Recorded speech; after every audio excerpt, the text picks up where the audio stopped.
Does anyone remember when Uncle Buck made that giant pancake? Yeah. I looked it up on Google, and that pancake weighed actually 19 pounds. Anyone's impressed by that? I was. I often find in the spider webs so dark, little bookshelves weightless yet attached to the shadows of the web. They're attached to something, maybe a machine's airflow. It looks like the old dream of thought. And when I find a century of angst screaming out through the pages, I fall in love with a living woman. Her hair will likely dash me on the rocks as I become holy water and the pages scream into my laundromat gut. The woman is gone and tombstones continue their hollow gloat. I stare at whole deserts of roomy isms and feel quite empty, a sad Tao kicking covers away in dreams. I am not doing anything, nothing wrong and nothing right. The ancient Kindle of want barks like a dog, and I am the mailman nervously petting a furry collage on the sidewalk. I hustle away from this or that want.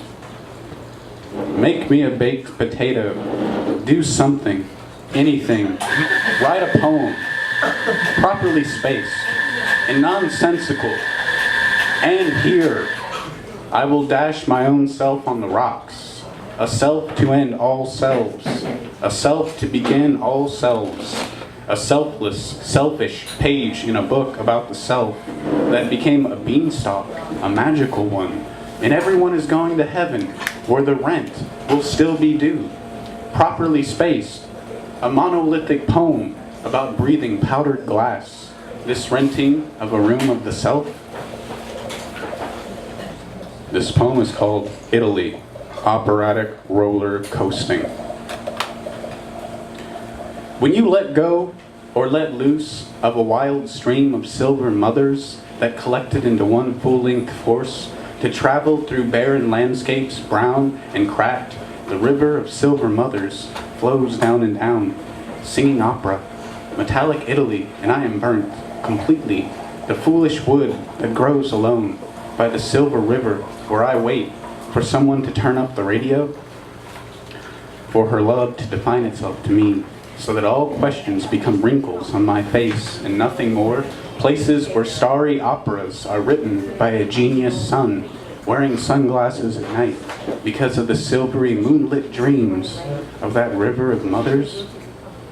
Or consider, after the museum visit of a millisecond inside of me, consider cracking the walnut of my hopes and quickly crushing the dreams I store, a squirrel preparing for inevitable winter. The cold collapses my teeth into lawn chairs that nobody will sit in. It is not summer. The lawn chairs are covered with snow. Please crack me wide open, and please let it rain. Do we absolutely rail against mother's sickness? She coughs and coughs, even though her skin is made of medicine. I scamper up the dry trail, recycling my love into her own self, piece by piece. I slip, and she kisses my whole face with dust. All around me, some vulgar magic of sacred sounds dances like dingle-doties around the sleepy skate park of my mind, and yes, I absolutely rail against her sickness. Making this choice, the roller coaster pours forward out of its saddle of motionless expectations. Silence swaddles us all in this life room. Weird how the roller coaster plummets into the heart of nowhere, and I am blind, I cannot see. Every cell of me is silent and dumb, but as I stare sightless out into the void, I feel the silver hue of the body that I am part of now. This roller coaster, part of her body somehow, and I am my own mother, introducing metallic rivers everywhere, all over the places where mirrors need life most.